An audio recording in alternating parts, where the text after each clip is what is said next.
time? Oh, your hair is lovely, dear. That'll be the bridesmaids. Come on, love. Look, I've even got your old favourites. Delicious flakes of corn drenched in ice-cold milk. Kellogg's Corn Flakes. How could you have forgotten how good they taste? Steve's got a lot to live up to, Dad. Kellogg's Corn Flakes, too good to be forgotten.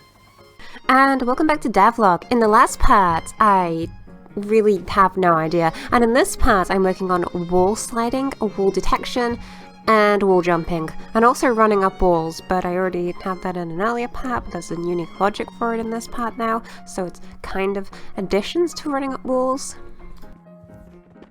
The way the system works is incredibly simple when comparing to three-dimensional wall checks. If you remember from the Devlog server, when I added wall checks in my three-dimensional game, it was a whole lot more complicated because there was a lot of collision checks at different points of the player, at different angles, at different facing directions, based on the player's offset and rotation. It was very convoluted. This time all I do is I check either left or right, depending if the player is facing left or right and moving left or right, and then I check from the bottom of the player, the midpoint of the player, and the top of the player to see if there is a wall in any of these points. Depending on which of these hit the wall, we will return different information.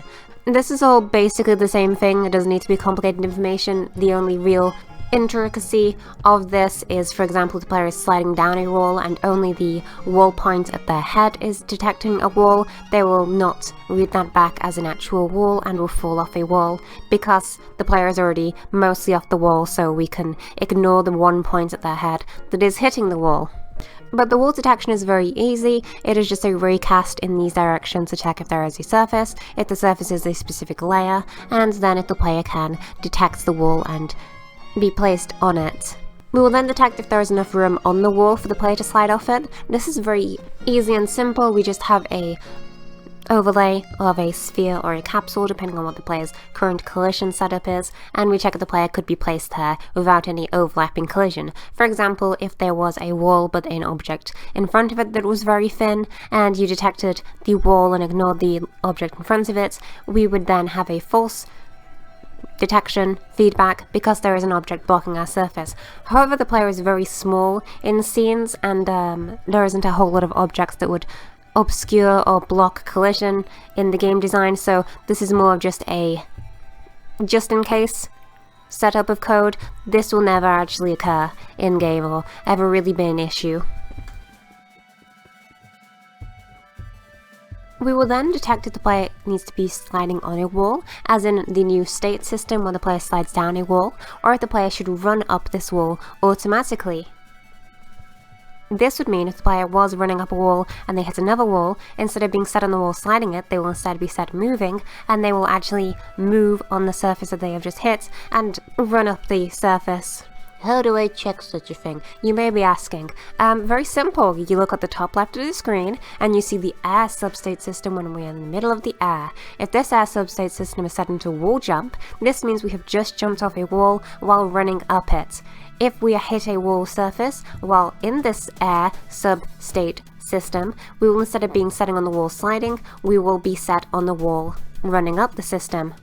Now, this is very complicated because I, as a big dumb idiot, have two air substate systems that are named incredibly similar things. We have the air state of wall jump and the air state of wall slide jump, because I made the slide jump after the fact. It's the wall jump state. If we're running up a wall, as in we were on a flat surface and then run up into a wall, and then we jump off this wall and hit another wall surface in a window of time, 0.9 seconds, then instead of being set on the wall sliding on it, we will be set on the wall running up it instead. Just to reiterate the points of the other air system, the air state of wall slide jump, which you are probably seeing every time we are sliding on a wall and jump from a wall, is the substate system if we were sliding on a wall and we jump from it. This is to make it so the collision detection for jumping onto an additional wall after we've already had our first wall jump is a lot easier and smoother. You really don't need to know how any of this works. It's very complicated and integrated in the unique way that I have made the code, so mind your own beeswax. Don't look at this state. The actual reasoning for the air, slide, jump, wall state is due to an error in my own coding setup and design for the game. It is that you can only set on a wall sliding surface from a regular jump if you have a negative Y velocity, because if you have a positive Y velocity, you may overshoot the wall surface and you may go over the wall instead of being sliding on the wall. This is for ledge and wall detections. You don't want to be jumping up a wall, can clearly overshoot the wall, but you set on the wall because you touched the wall too much. So this is for that system. However, if you are on a wall and you jump from it to another wall, you would most likely want to hit the other wall you're jumping to. So in this setup state, we will instead make it so that the player has an air state of a wall slide jump, which means that they can detect walls and be set on walls even at positive Y velocity, because in this circumstance, the player will most likely be wanting to be set onto those walls. Did any of that make sense? Does any of these videos make sense? Finally, we have the actual movement on the walls. If you're on a wall, you slide down the wall. That's it. There's no real complexity to this setup. So the way movement on a wall works is once we are on the wall, we will lerp our gravity amount. This is the Y movement that player would have, and we're going to lerp this down to our wall sliding fall amount, which I believe is -16, but I don't rightly remember because I made this system 3 weeks ago and forgot to record this devlog.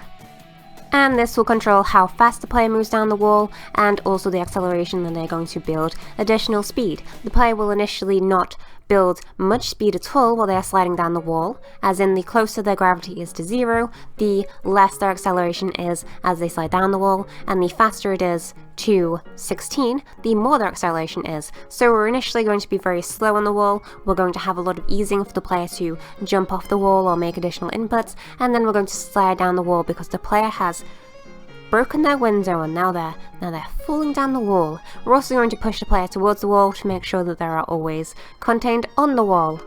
This is why velocity and momentum is maintained. When the player is on the wall, it's just pushing the player towards the wall. This is legitimately the easiest setup for having the player stick to the wall. I just push them against the wall with my force setup. I was originally going to have this so the player is physically placed and their transform is just placed on the wall, but this is, in my experience, a lot buggier, and since the game is 2D, there's really no issue of just slam the player against the wall. Once we're on the wall, we can do a multitude of things. We can grab onto any ledges. This is done automatically, and there will be another devlog for it in the future because it's deceptively weirdly complicated. But the player can slide down the wall, they can jump from the wall with the jump input. This has a unique jumping animation and a unique jumping force. The player has more upward velocity and they just move away from the wall when jumping on the wall. You know how to wall jump, you've played Mario's. If the player presses the opposite input of the wall, they will fall off the wall, and I think that's pretty much it. I don't remember what all of the other wall inputs. While making this system, I was also playing Metroid Dread, and there's a system in that game where you can just jump off the wall by pressing the input at the right time, and I kind of wanted to make that for my game. But I didn't, because I have restraint. I also felt like such a system would be a bit too speedy for my game, and I wanted it to be a bit more clunky in the way you interact with walls and slide off them and jump off them. And also, in my game's design, speed is sort of built up to and earned, and I think if the player slams their face into a wall, they probably shouldn't have too much speed. The animations, there is not anything to talk about with these. These are different poses that are lerped between. We also have a visual effect playing next to the player's feet of creating dust as they slide down these surfaces. These are just animation poses, so we're just going from a wall grab of the player being placed on the wall and having no Y velocity, lerping between different poses as the player falls down the wall. This is not very good if the player is at maximum velocity, but in the same way that I had the in-air movement, lerping between different poses the player is at maximum velocity, I also have a same system for the wall poses, so even at maximum Y velocity we're still going to lerp to an additional pose as the player continues to move down a wall, but They don't really plan to have any systems in any level designs where the player is going to be continuously sliding down a wall for a long enough time to visually see all of the wall slide animations and think the player is just in a static pose, so I really don't have too much of an issue with these just being poses. And I also think pose animation is pretty good for conveying weight as the player moves with a velocity amount. We also have an animation for the player sticking onto the wall. This is just going from the air to the wall state. There's nothing to really write home about with this animation. The only intricacy of the animation is that the player turns as the animation is being made, but as discussed in previous devlogs of yore, that ain't too bad, that ain't too difficult. And that's it for this devlog. I don't, particularly in video games, enjoy wall movement, especially wall sliding and wall jumping, but I think it is definitely a necessity of the movement capabilities of the player, just being able to do such a thing.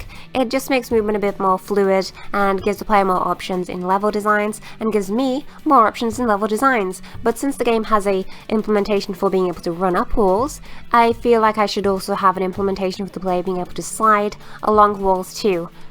Mostly just in case the player is running up a wall and they fall off it, but they can still kind of maneuver themselves by positioning their character back onto the wall and sliding down it.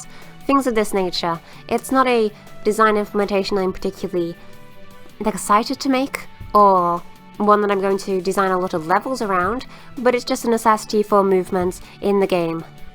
The next devlog is about ledge mechanics. Woo-wee. Bye.